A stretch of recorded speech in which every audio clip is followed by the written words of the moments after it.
Last two quick questions. First question that people would kill me if I didn't ask. Are you thinking about running in 2028? I am not.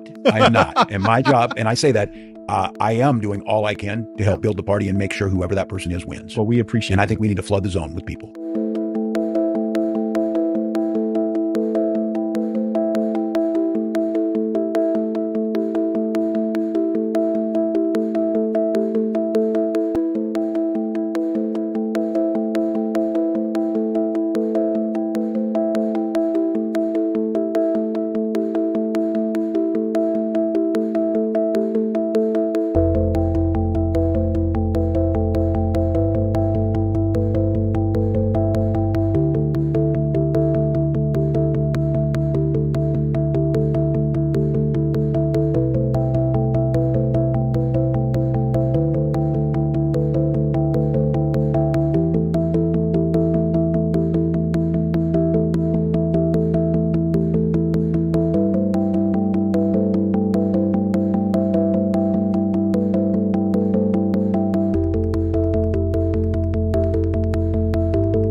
In this election in terms of Democrats losing men, particularly, not only white men, and Yeah. we've always had, or at least in recent history, you have the issue with white men, but younger white men, younger Latino men, younger African-American men, we have slipped there. Yeah. In some of these town halls, have you seen some of those folks come to your town halls? And tell me about some of the conversations you've had recently about that. Yeah, they have. And I think, again, I've got a young one. My son was able to vote as an 18-year-old, and I asked him about his take is, especially young white men, is he said, Dad, a lot of them aren't about the policies. Mm-hmm. They're about the thrill and the excitement, and Trump brings the circus type of thing, and that type of acknowledgement. Now, I think I would make the case there's a lot of toxicity in that. I think there's the Andrew Tates, there's some of that kind of stuff that gets in there.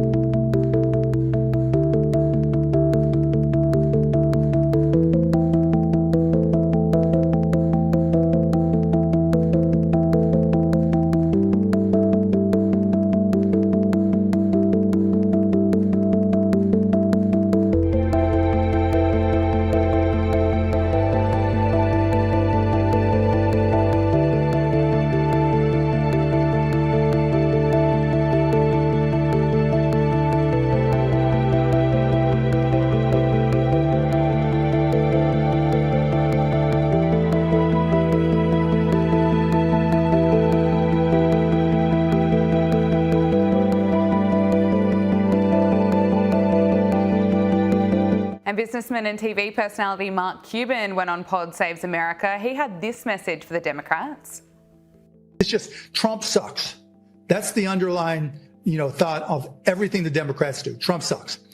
Trump says, the sky is blue. Trump sucks. You can't, that's not the way to win. It's just not, because it's not about Trump. It's about the people of the United States of America and what's good for them. And how do you get them to a place where they're in a better position and it's less stressful for them? A bit of common sense. Instead of being so obsessed with Donald Trump, they could actually come up with positive policies to help America, yet they're pouring their energy into fighting ICE, keeping men in women's sports. But speaking of Democrats, let's talk about Gavin Newsom, California's governor. He's on a media blitz at the moment, and he had a disastrous appearance on the Sean Ryan show. He was unable to answer when he was asked if he believed that 8 years old was just too young to transition. What about for your values? I mean, is 8 years old too young? Yeah, I mean, look, I now that I have a 9-year-old, just became 9. Come on, man, I get it. So those are legit. It's interesting. Just the issue of age. I'm as someone that's been so focused on equality broadly LGBT rights, particularly gay marriage. The trans issue for me is also novel. It's over the last few years. I'm trying to understand as much as anyone else. Whole pronoun thing, trying to understand all of that. Well, that was like the hell. I mean, all that stuff. I get it. Carmine, it's so awkward to watch. I think you're in a bad situation going into 2028 if you want to be the Democrat nominee for president and you can't say unequivocally 8-year-olds should not have gender transition. Gabrielle, when I was 8, I watched 101 Dalmatians. My niece and I, we went to the movies. We watched 101 Dalmatians. We came home. We were convinced we were Dalmatians. And, my mom didn't get us tails and fur coats. So I think, at 8 years old, you're convinced of a lot of things. And I think it's psychotic. It's actually psychotic. And listen, I pray he stays on this road. Please, Democrats, please stay on Mandami, stay on this Gavin Newsom, stay on these 80-20 issues that nobody agrees with you on.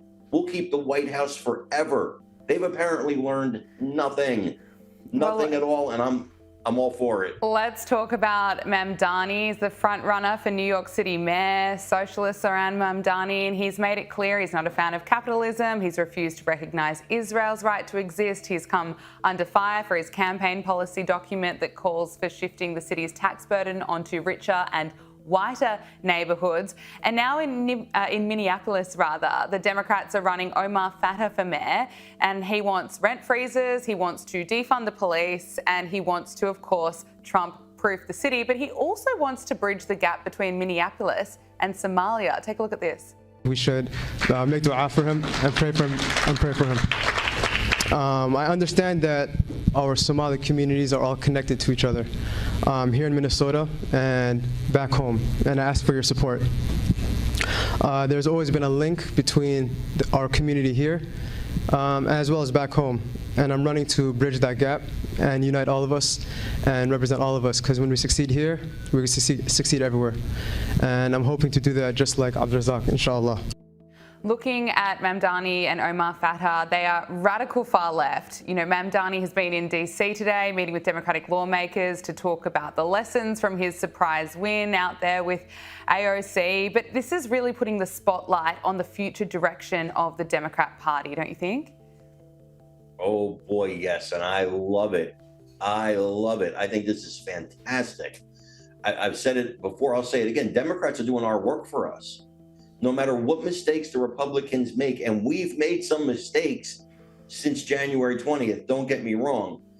But man, let's have this. Let's finally, once and for all, have this out in 2028. In 2028, communism versus capitalism. Because calling these people Democrats, socialists, or socialists, it actually undermines it. It lessens, it softens what they actually are. What they actually are is communists. When you're talking about seizing private property in the form of rental units, apartment buildings, when you're talking about government-run grocery stores, you are talking about communism. And it's baby steps. Communism always comes to you in baby steps. The first step is class warfare. Well, the Democrats have protected that. If you're a successful person, you're evil.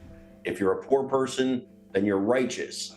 And so they've convinced people who are struggling, the middle class and whatever, that people who have are the reason they don't have. And once you can convince them of that, then communism starts to look more attractive. However, I think these ideas are so radical, I believe firmly in my heart, America will reject them. That doesn't mean that places like Minneapolis won't accept them, places like New York City won't accept them.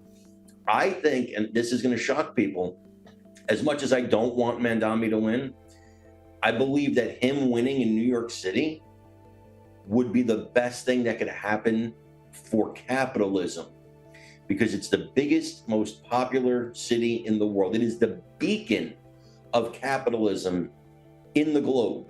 You got Wall Street, you got Fifth Avenue, you got all the places. So much commerce goes on there. If you can show the failure of capitalism in New York City, you might be able to drive a stake through the heart of this movement, because if you don't, this is taking over the Democrat Party. There's going to be a time, believe it or not, I tell my Republican friends this all the time. There's going to be a time where you guys sit there and say, oh, man, I wish we had Nancy Pelosi back. That's how bad these people are.